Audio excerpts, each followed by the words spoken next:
our boy, our guy, been with us a couple times, Andrew Brandt, coming on the Fan Guest Hotline, powered by Gruber Law. Mr. Andrew Brandt, you are on the Mason Crosby Show. How are you doing this morning? I'm doing great, guys. This goes down as one of the big moments in Packers history, along with drafting Mason Crosby. Yep. Wow. I think they go hand in hand usually. Yeah, which I was lucky to be a part of. I'm not part of this. And, as you know, Mason, a lot of people look at me and say, hey, that's the guy that knows what's happening in the NFL. That's the guy that knows what's happening with the Green Bay Packers. Everyone should listen to him. Well, I was wrong. I was totally wrong. I saw your tweet. Yeah, I went on radio, TV, podcast, my newsletter, my column. There's no way that he's going to get traded. And in the rare event that he might be traded, no way it's going to be the Packers. Right. Because, and then the reason I said it is from Ron Wolf to Ted Thompson to Brian Gutekunst, same lineage, they love their high draft picks. For sure. They are not a team that's going to trade up multiple picks to get higher in the draft. They're a team that's going to trade down to get more picks. They draft and develop. It's the draft is the foundational principle of the Green Bay Packers. And I thought, no way they're giving up 2 1s, which is going to be the minimum requirement for Parsons. And, of course, I was wrong. Here's what I underestimated. I underestimated the lack of trust and breach of trust between Jerry Jones and Parsons and the agent. Because we followed this, like over the past couple of years. They wait, give the top of the market deal. Dak Prescott, CD Lamb. It's a common theme. And I said to the whole world, this will happen. And on September 1st or 2nd, Parsons will get a $42 million a year deal and everybody will be happy. And I expected that. But I underestimated what went on there. And I'm finding out little bits and pieces that this was not like Lamb or Prescott. We'll get to the Packers in a minute. But for the Dallas side, this was a problem. Like, they did not get along. Like, there was something happened. And I think what happened is something we used to call back in the day, way before I was even with the Packers, when I was an agent, it was like hotboxing. You get a player in the room, you sweet talk him, you tell him how great he is, you tell him all this money you're going to pay him, and you shake hands like you have a deal. And this is what old GMs used to do and old owners. And this is a Jerry Jones classic, right? I mean, that's like his MO. And he did it, and I don't know how Parsons felt about it, but the agent, who's a big player, David Mulligetta, did Jordan Love, did Deshaun Watson, and he's like not having it. So Jones tells the media last week, the agent told me to stick it up his ass, and I kind of laughed, but then I realized that's real.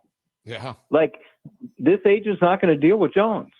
So that sort of hinted at me like, oh man, like maybe this is more than an unhappy player. And again, I thought like Myles Garrett in Cleveland, you satisfy him with a huge contract. But this was more than that. So the Packers pounced on an opportunity. And my experience with the Packers, as you know, is, we get a little bit of a bad pub for not being aggressive, but we've been aggressive on the free agent side with the first big free agent in history, Reggie White. And then when I was there, when you were there, Mason, we jumped on Charles Woodson. Yep. And since then, obviously, Julius Peppers and Xavier McKinney, but never on the trade side. Never on the trade side. Last time they traded number 1 was for Brett Favre. Yeah, so that's what I'm like, sure. So they did it. And I'm still in shock because, well, I think we'd come to this, and then I'll shut up. I think you never see it, right? You never see a player with multiple Pro Bowls get traded unless they're 29, 30, 31, 32. Exactly. This guy in his prime, like at the peak of his prime. And the Packers jumped. It's totally out of character. It is never something you would think of, like I said, about the Packers. But wow, it's a game-changing moment in our history of the sport, really. Oh man, I'm like getting chill. Like just hearing you kind of talk about some of the nuance to it. It just kind of gets me fired up and gives me chills. We have Andrew Brandt on the Mason Crosby show. We were talking all things Micah Parsons, how this trade stuff works. I want to talk specifically on some of the finance side of it, because also they sent Kenny Clark down and like are going to carry $35 million still in salary cap from his, what the rest of his deal was through this year. So, I mean, what a big leap. I mean, you go and now you have two players making $100 million this year in Jordan Love and Micah Parsons, which is the first time, like the only duo in the NFL doing that. And like, just when you think of the Green Bay Packers, that's not like how they normally operate. So tell me, if you were in that room, if you were still holding that position, like the cap manager, all that, like what is the accounting juggling of like getting this kind of a deal done to be able to kind of keep this team afloat for not just this year, but years to come? Yeah, a lot to unpack here. And Mason, I was the guy, as you know, for 10 years. So I get chills thinking about what Russ Ball's pressure was, the guy who's sitting in the seat that I sat in. Because they bring this deal to him. They're like, all right, figure it out, man. Yeah. We got to get this exactly done. So imagine this. Brian Gutekunst walks down the hall and says, we're trading for Micah Parsons if you get a deal done. like that is pressure. That's right. So it's also high leverage for Parsons and the agent. It's high leverage. So I read about 4 years, 188. So really it's 5 years because you roll in the existing year of 22. So it's 210 over 5, which is an average of 42. It's not 47, but 42 is still the highest non-quarterback in the history of the sport. And, we'll see on the guarantees. When I heard 120, I said, okay, it's 3 years, 40 a year. And then, what I say, like, we'll see about the rest. Exactly. And then Mulugeta, the agent, sort of tweets me back and says, no, it's a real deal, or whatever he said. And we'll see, but it's a strong, strong deal. But he was going to be, I think, the highest paid non-quarterback in history. Isn't that's like the wild part, right? It's like, I mean, it's seemingly like the Cowboys were seemingly willing to pay him that number as well. Like, how does that go so bad there in Dallas? Like, just, talk about that a little bit more, that relationship.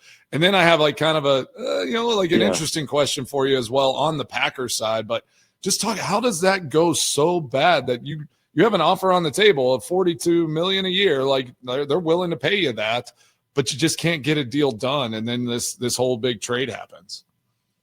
Well, first of all, you know how I talk about guarantees and real deals. And my sense is the Dallas deal was probably different, where you did have the big number, but maybe it was only, and Jerry Jones gives out huge bonuses. So maybe it was even like a $60 million bonus. But after the first 2 years, it's kind of, you got to earn it. And there was some roster bonuses they could get out of it. Maybe, I don't know, but we haven't even seen the Packers deal. I'm sure it's strong, but I keep getting back to something about this was different.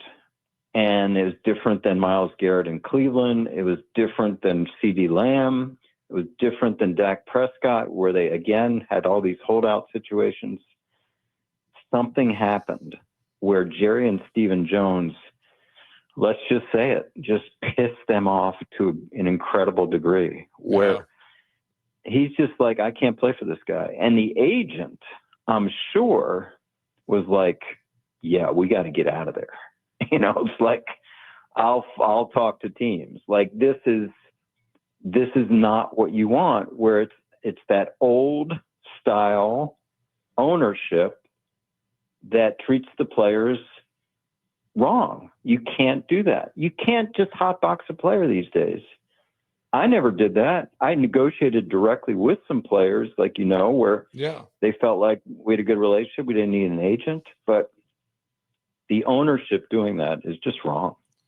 We got Andrew Brandt joining the Mason Crosby show, and we're talking all things Micah Parsons trade, cap ramifications, what happened there in Dallas. But, I got to ask on the Packers side of things, like going and taking a leap like this. Ed Policy takes over for Mark Murphy. And the nuance in this deal is like, you can't overlook it. Carmen Policy, I was watching that America's Team documentary. I don't know if you've watched that. But Carmen policy there at the 49ers, ironically, traded Charles Haley to the Dallas Cowboys, and they go and win a Super Bowl at that time. Top player, top defensive pass rusher in the game. And now this happens with the Cowboys. And, Ed taking over, do you think he had a lot of say in this, or do you think they just stayed status quo and they left it up to Goody and to Russ Ball to figure it out? Or do you think Ed had a lot of say in trying to get this deal done once it became an opportunity? I think he was big picture. It's going to be 40 plus a year and 47 over the extension, 42 over the 5 years. I mean, I think he gets big picture, and then the mechanics of it are left to Russ. It's a big swing, right? It's like, yes, he's new to the job, and it's a big swing, but I think Brian Gutekunst looked at this and said, once in a lifetime, you can't get players like this. Usually players like this never, ever come on the market. For sure. They come on the market, like I said, after their second deal in their 29, 30, 31 year age. His fifth year option. It's crazy. Yeah. And that's what I keep coming back to. It's like, yes, this is not the Packers, but they pounced. And they pounced. And again, you mentioned Kenny Clark. You can't discount that. What a strong player. And they redid him last year and are going to suck up a lot of dead money for doing so. That is another ramification of this trade. But let me just say this before I go, because I clap back at this narrative all the time, which is the narrative that if you have a $50+ million quarterback or $45 million+ quarterback, you can't build a Super Bowl contending team because of that. I think that's a lazy narrative. I think it's false because, listen, as someone who did this 10 years, it's never been easier to manage a cap. And people say, why do you say that? Here's why I say that. Because especially a team like the Packers, 50 to 60 to 65% of your team is on rookie deals. Yep. So you have, out of 53 players, maybe you have 30 to 35 on rookie contracts, where their cap number conservatively is, say, $1 million. So that's, say it's $40 million. Now you have $240 million yeah, to pay your stars. So I just think that's lazy. What gets you in trouble, of course, is the dead money, where you're just stuck with bad contracts. In this case, a traded contract. And they carried Aaron, a huge number, and were successful. And they're going to carry Kenny, and they're going to have a big number, and they're going to be successful. So you have to plan around these dead money things. But again, there's no excuse to not having a good team with the cap and the rookie contracts being such a big part of football right now. Do you think, last question, maybe Tommy might have something to follow up as well. I want to ask you about, specifically, bringing a player of Micah Parsons caliber in, and then now you see all this narrative about the Packers, right? There were a lot of question marks on the Packers, and it's so funny. I'm, watching ESPN, watching this stuff, and now they're talking about the offense and being more dynamic because you signed Micah Parsons. What do you think of that piece in the media and how everything all of a sudden now this team collectively just got better because you bring in a dynamic player like Micah Parsons? Do you think that is something that is just talked about, or do you think that's a real thing that can happen just because you find that confidence and now this part of that this team is really solidified? It's a good question. I think there's going to be some juice in the locker room. There's going to be some juice around the team. I think that probably is going to be short term. I don't think those things kind of last, but they're a better team. They're a better team today than they were yesterday. So For sure. I think, I'm biased, Mason. You know that. Yeah, I had the we all Packers. I had them as a Super Bowl contending team before this. I think maybe now they're elevated to the status of up there with the Eagles in the top two that people would think about. Maybe, people are going to argue for the Lions and other teams, but we'll see. And that's the thing about this trade. Unfortunately, I guess, we can't really evaluate this till like 2030 when the two number ones play out a couple years and see, okay, how they do versus how Micah's done the past few years. Well, I got a feeling with listening to Jerry Jones's press conference yesterday, unless Steven really takes over down there, I don't know. There's something going on there. Steven was kind of correcting him a couple times, or just kept calling him Michael the whole time, moving him forward. Yeah, it's just man, I don't know. And obviously, all the criticism is if Jerry, how do you not have any of this thought before this draft?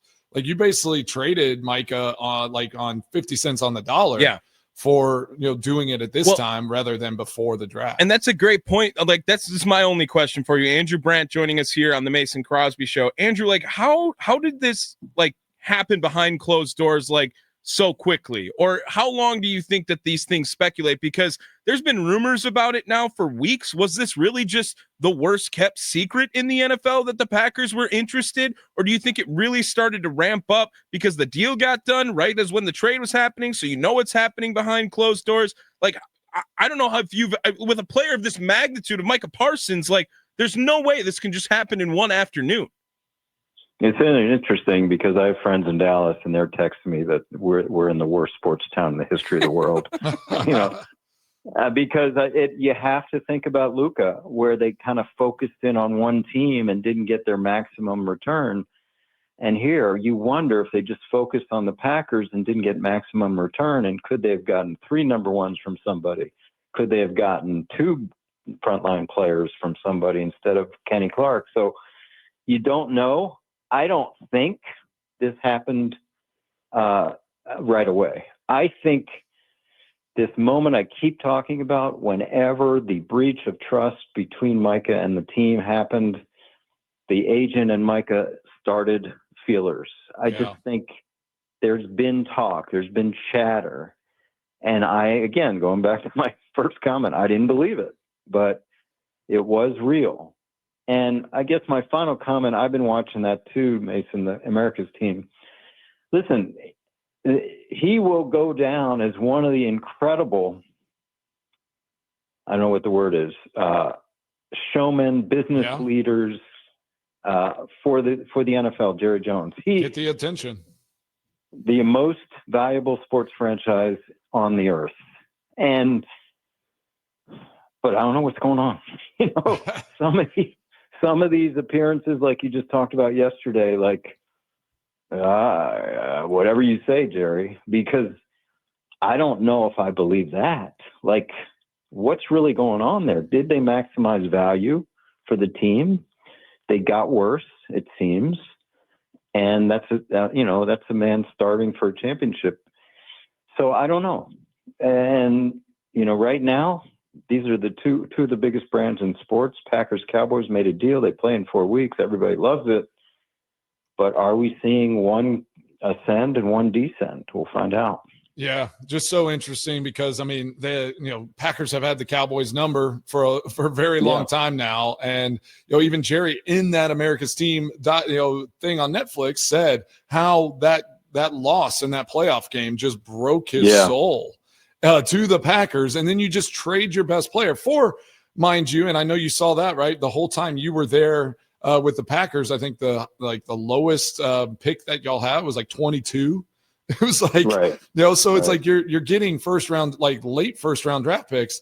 I wouldn't be surprised because Jerry kind of said in his press conference, if they don't try to use maybe some of these, new picks they just got to go and try to make another splash move, because Jerry Jones also has said, if they're not being talked about, the Cowboys aren't on everyone's tip of their tongue, he's going to make something happen to make sure that they are the most important and most talked about team in this business. Last thing, this is a complete reversal of reputation. The Cowboys with the aging Jerry Jones were thought to be a team that would go for it and that would make the splash and win now, and who cares about the future?